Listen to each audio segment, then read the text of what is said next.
Good morning. Ayan, ngayong araw nandito tayo ngayon sa grotto dito sa may San Jose del Monte, Bulacan.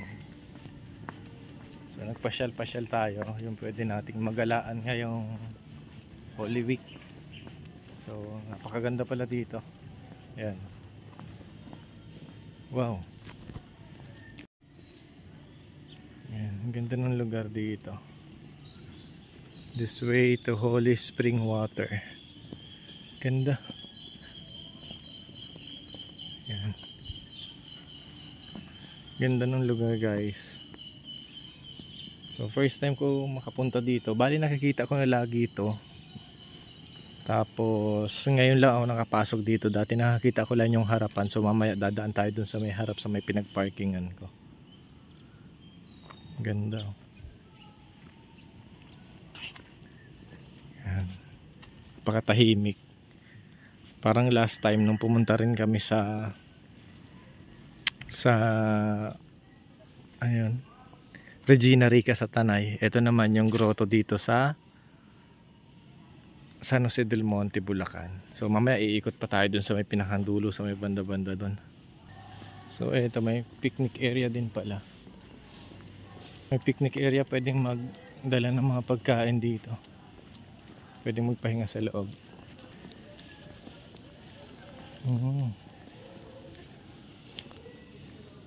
Ito yung mga first station, yung mga bibisita iglesia. So wala yun. Puntahan natin yung picnic area nila. Puntahan natin yung pangalawang station of the cross. Tama ba? Okay, papasok tayo doon. So parang rin katulad dito yung nasa sa kamay ni Jesus. Ito yung pangalawang stasyon. Yan. Si Jesus ay itinangan sa krus. Yan.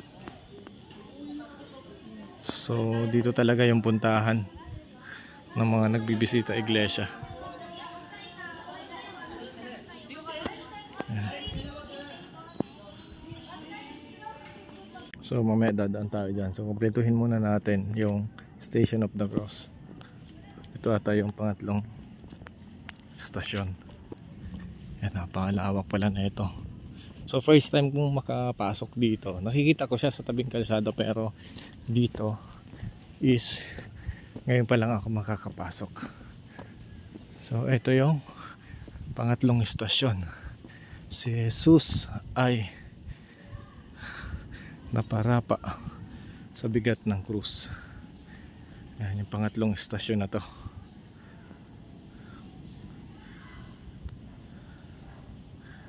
Punta na tayo doon sa pang-apat na istasyon.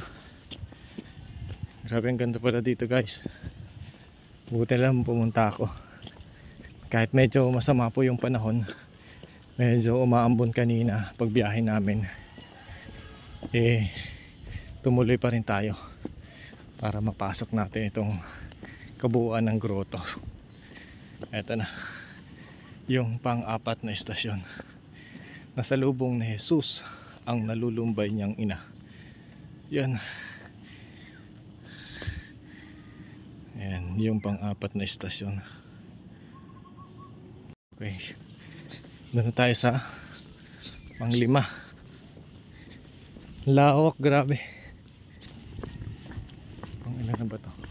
Pinagulat ako dito. Kala kong pang-limang istasyon, tinuwangan ni Sireneo si Jesus sa pagdadala ng krus. Ito na po yung pang-limang istasyon.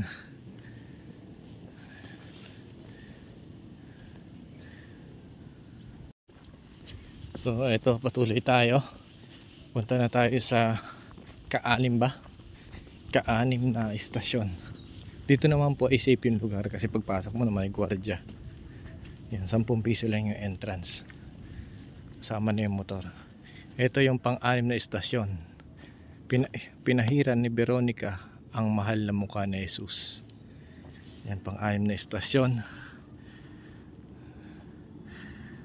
Yan. So papunta na tayo sa pang pito ba? Ay, pang pito pa lang pala. Ang ikalawang pagkarapan ni Jesus. Yan.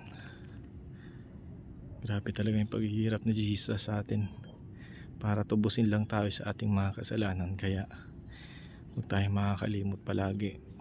Sa mga viewers natin nanonood, huwag tayo makakalimot na magpasalamat, magdasal sa mga biyayang ating natatanggap.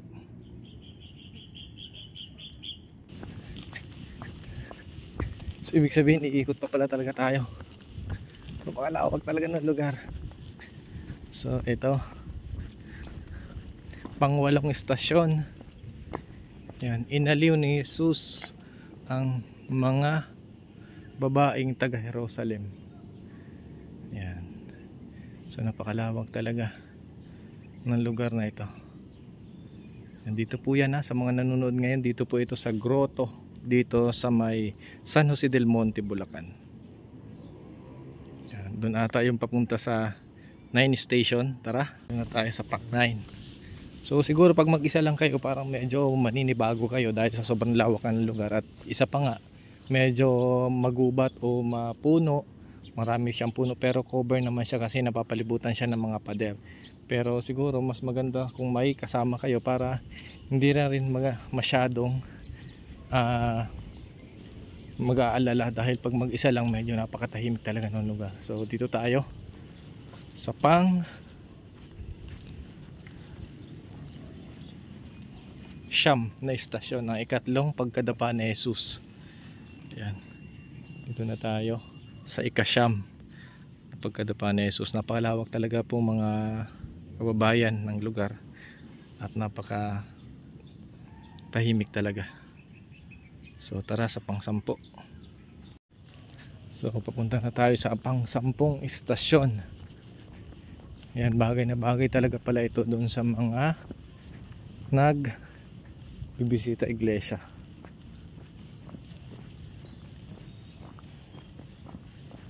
Ilan na ba to? Pang 10 istasyon. Si Jesus ay hinubaran. Yan. Ito po yung mga sundalong, ano bang tawag dyan? Yung mga sundalong nang huli kay Jesus nung siya ipinako sa krus. Yan. Okay, punta na tayo sa pang 11 na istasyon.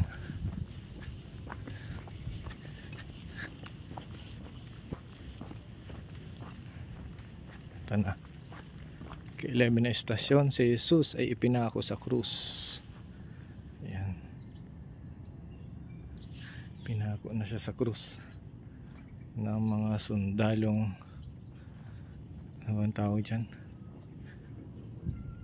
So ayun, dito rin pala parang meron din siyang rosary kung gusto niyo mag-rosary. Ayan.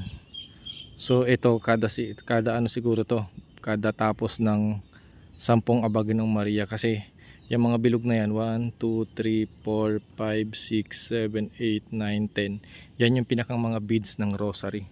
So siguro pag naikot natin to hanggang doon sa may kabila, ang pinakang dulo niyan siguro na doon sa pinakang tuktok na yon. So dito tayo magmumula. Tara. Okay, yun nga. Ayan. So paikot pala talaga siya. Yan, pag ikot natin dito, dito na yung pinakang dulo pag ikot natin, kasi doon din tayo nagmula kanina. So pagkatapos natin, papahinga muna tayo. Ayan.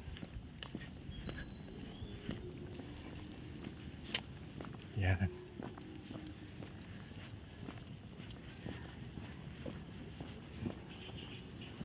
So yun, kumpleto rin naman, may CR din dito. Ayan. So malapit na tayo dito sa pinakang gitna. Ang daming maya So eto, malapit na tayo dito sa pinakang gitna. So marami estudyante. Siguro may mga malalapit dito na school. Kaya maraming parang mga nagpa-practice ng mga estudyante. Grabe, hingal na ako. Whew. Ayan. Bali, inikot ko lang pala yung Rosary. So ito yung pang 12 na estasyon. Whew. Si Jesus ay naghingalo sa krus. Ayan na. So ipinako siya kanina. Ngayon si Jesus ay naghingalo sa krus. So ito na yung pang 12 station. So yun na siguro yung pang 13. So tara. So eto, papunta na tayo sa pang 13 na stasyon. Dahil yun nga, pinako na dun si Jesus. Naghingalo na siya sa krus. Dito na yung pang 13 station. Yan, si Jesus ay inihuga sa krus at inilagak sa kandungan ng kanyang ina. Yan. Ito na po yan. Si Jesus ay inihugos sa krus at inilagak sa kandungan ng kanyang ina. So ito na yung pang 13 na station. Yan. Ito, hindi ko alam kung ito na yung last o meron pa. Ang kagandahan, yung daanan pina-aspalto nila para siguro talaga tamang-tama doon sa mga station of the cross ngayong Holy Week. Ayan, 14, si Jesus ay inilagak sa libingan. Ayan, ito na yung pang 14 na station. Ayan. So napakaganda dahil yun nga kompleto at isa pa spalto na rin. So dito naman sa kabila, yun yung parang Rosary. So ikot tayo hanggang doon sa may kabila. So parang may isa pang station dito. Ay, hindi ako nagkakamali, ito ata yung last na. So 14. So eto, pababa na tayo. Okay, matapos na natin. Hanggang 14 lang pala yung Station of the Cross. Yan. So mamaya punta tayo doon sa may pinakang dulo, sa may pinakang gitna. Nandun siguro yung, hindi ako nagkakamali, yung kasi yung pagkabuhay ni Jesus na estatwa. So pupunta tayo doon. Ikot lang tayo dito sa may baba. Ay, tama. So dito tayo.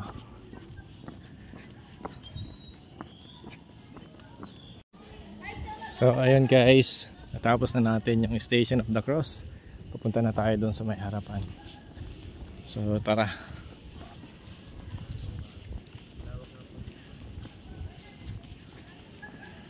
So subukan natin umakyat doon.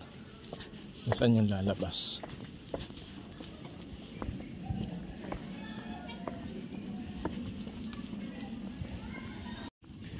So akyatin natin to. Hindi ko alam kung saan yung labas na ito. Pero ayun, salamat po sa mga nanood sa panibagong vlog ko dito sa ating YouTube channel. Para po ito dun sa mga gustong bumisita po dito sa Grotto sa San Jose del Monte, Bulacan. Sa mga magbibisita iglesia ngayong Holy Week, ngayong mahal na araw.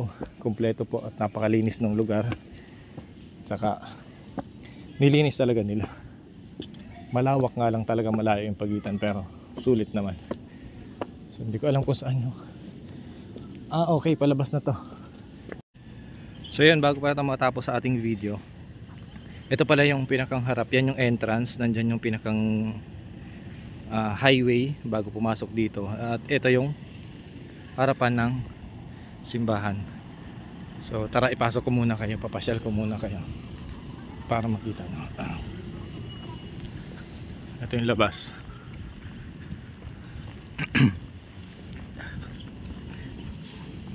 So bali dito magtatapos yung ating video. Yan, ito yung pinakang harapan, no? Ito yung pinakang loob na. Yan. So ayun. So ayun, maraming salamat po sa mga nanood at sa ating video na to. Grabe hingal ko, pagod, pero worth it naman. So maraming salamat po. Sana patuloy pa rin kayo nandyan, nakasuporta sa aking YouTube channel Mr. Ron Vlogs nga po pala. Maraming salamat. So marami pa tayong ikutan na lugar, so antabay lang po kayo. Marami po akong upload sa aking Facebook page, araw-araw po yan. So maraming salamat. God bless.